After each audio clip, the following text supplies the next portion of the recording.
ఈరోజు గుంటూరు జిల్లా పిరంగపురం మండలం పొరుగుపాడు గ్రామానికి మాల సంఘాల జేఏసీ చైర్మన్ డాక్టర్ ఉప్పులేటి దేవి ప్రసాద్, మాల మహానాడు రాష్ట్ర అధ్యక్షులు డాక్టర్ గోదా జాన్పాల్,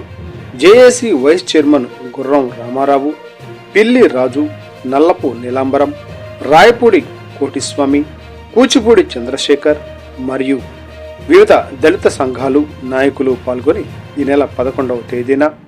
ఆ గ్రామంలో ఆర్సీఎం చర్చికి సంబంధించిన స్థలాన్ని, ఆ స్థలంలో ఉన్న గోడను అక్రమంగా ఆ గ్రామంలోని కొంతమంది అగ్రవర్ణానికి సంబంధించిన వ్యక్తులు, అధికార పార్టీకి అనుకూలంగా ఉన్నవారు పార్టీని అడ్డం పెట్టుకుని పోలీసు బలగాలతో మాలలను భయపెట్టి బెదిరించి అక్రమ అరెస్టులు చేసి ఉన్న గోడను పడగొట్టి అప్పటికప్పుడే రోడ్డును వేసిన దుశ్చర్యను ఖండిస్తూ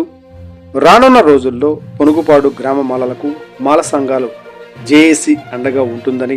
తిరిగి చర్చికి సంబంధించిన భూమిని అప్పజెప్పే వరకు మాలలు పెద్ద ఎత్తున న్యాయస్థానంలో న్యాయ పోరాటంతో పాటు ప్రజాక్షేత్రంలో ప్రజా పోరాటం, ఎవరైతే అనధికారంగా గోడను కూల్చి స్థలాన్ని కబ్జా చేశారో వారిపై తగు చర్యలు తీసుకునే విధంగా దగ్గరుండి పగలగొట్టి రోడ్డు వేయించిన పోలీసులు, రెవెన్యూ యంత్రాంగంపై కేసులు నమోదు చేసేలా మా పోరాటం ఉంటుందని, 10 రోజుల వ్యవధిలో వారి భూమిని వారికి అప్పచెప్పకపోతే భవిష్యత్ కార్యాచరణ ప్రకటిస్తామని మాల మహానాడు రాష్ట్ర అధ్యక్షులు డాక్టర్ గోదా జాన్పాల్ ప్రభుత్వాన్ని హెచ్చరించారు. వారి వెంట జై భీమ్ సంక్షేమ సమితి రాష్ట్ర కార్యదర్శి జమ్మి సాల్మన్, మాల మహానాడు పెదకూరపాడు నియోజకవర్గ ఇన్ఛార్జ్ మాతంగి సుధాకర్, సత్తెనపల్లి నియోజకవర్గ ఇన్ఛార్జ్ మాలే పద్మరావు, పొనుగుపాడు గ్రామ పెద్దలు, యువత, మహిళలు పెద్ద ఎత్తున పాల్గొని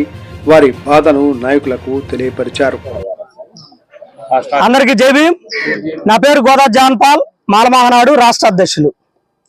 ఈరోజు గుంటూరు జిల్లా ఫిరంగపురం మండలం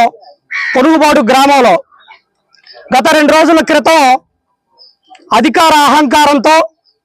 అగ్రవర్ణ భావాజాలాన్ని భుజానెత్తుకొని దళిత మాలపల్లి పైన ఆ ప్రాంతంలో ఉండబడేటటువంటి ఆర్సీఎం చర్చికి సంబంధించినటువంటి ఏదైతే వాల్ కాంపౌండ్ గోడ ఉందో ఆ గోడని దుర్మార్గంగా, అతి కిరాతకంగా, పాశవికంగా అడ్డుపడినటువంటి మాలల్ని విచక్షణారహితంగా దాడి చేసి నెట్టివేసి ఆ గోడను కూల్చినటువంటి విధానాన్ని ఈరోజు మాల మహానాడుగా వ్యతిరేకిస్తా ఉన్నాం. అలాగే దానికి మేము ఏదైతే ఇక్కడ ఈ గ్రామస్తులు సంవత్సరాల తరబడి వారికి సంబంధించినటువంటి ఆర్సీఎం సంబంధించినటువంటి డాక్యుమెంట్ ఉన్నప్పటికీ ఎక్కడైనా ఒక స్థల వివాదం వచ్చినప్పుడు ఆ ప్రాంతాల్లో ఉండబడినటువంటి పెద్దలు కానీ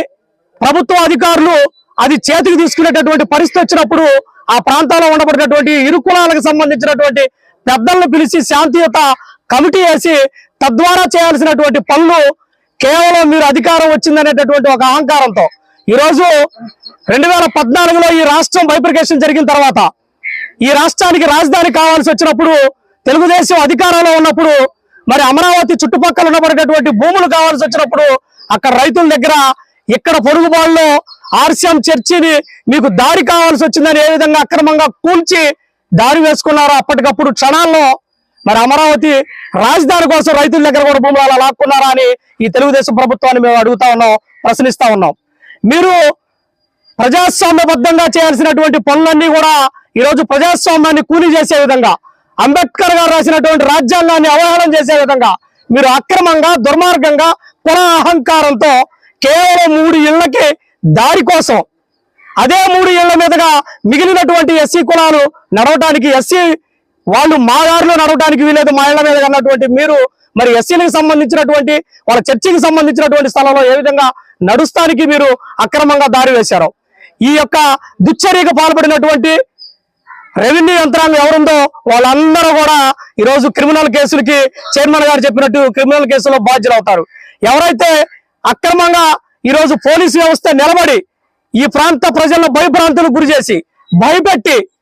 మీరు క్షణాల్లో వేసినటువంటి రోడ్డు ఏదైతే ఉందో ఆ రోడ్డు కూడా మీకున్నటువంటి పత్రాలు ఏమున్నాయో ఖచ్చితంగా కోర్టులో చూపించాల్సినటువంటి పరిస్థితి ఉంటుంది. ఈరోజు కోర్టు మీ చుట్టాలు కాదు, చట్టాలు మీ చుట్టాలు కాదు. ప్రజాస్వామ్యబద్ధంగా మీరు అనుకుంటున్నారు ప్రతి 5 సంవత్సరాలకు ఒకసారి మారే ప్రభుత్వాన్ని మీరు నమ్ముకున్నారేమో, కానీ ఈ దేశానికి రాజ్యాంగం రాసిన డాక్టర్ బాబాసాహెబ్ అంబేద్కర్ ని ఆయన ఆలోచన విధానంతో ముందుకెళ్తున్నాం. మేము ఖచ్చితంగా తిప్పి కొడతాం. మేము కోల్పోయినటువంటి హక్కుని, చట్టాన్ని తిరిగి తెచ్చుకుంటాం. దీన్ని తెచ్చుకునేదాకా ఈ ప్రాంత ప్రజలే కాదు, మీరు అనుకుంటున్నారు పొరుగుబాటు పల్లెలో ఈ తక్కువ మంది ప్రజలు మాత్రమే ఉన్నారు, వీళ్ళని మేము 200 మంది 300 మంది వీలైతే పోలీస్ యంత్రాంగాన్ని, రాష్ట్ర పోలీస్ యంత్రాంగాన్ని తెచ్చి భయపెడతాం, బెదిరిస్తాం అంటారేమో. ఈ రాష్ట్రంలో 82 లక్షల పైన మానవ తిరగబడితే ఏం జరుగుతుందో చూపిస్తా ఉన్నటువంటి విషయాన్ని మీకు తెలియజేయబోతా ఉన్నాం. రానున్న రోజుల్లో గుర్తుపెట్టుకొని చెప్తా ఉన్నాం, మీరు చేస్తున్నది మానవుల మీద దాడి, మతాల మీద దాడి.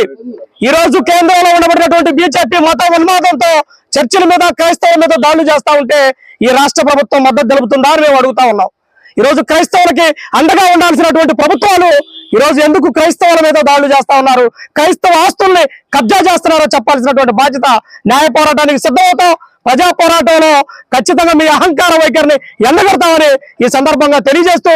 ఈ గ్రామ పక్షాన ఈ చర్చి ఆస్తికి సంబంధించినటువంటి స్థలం మళ్ళా చేజిక్కించుకునేంత వరకు కూడా ప్రజాక్షేత్రంలో, న్యాయక్షేత్రంలో మా పోరాటం ఉంటుందని ఈ సందర్భంగా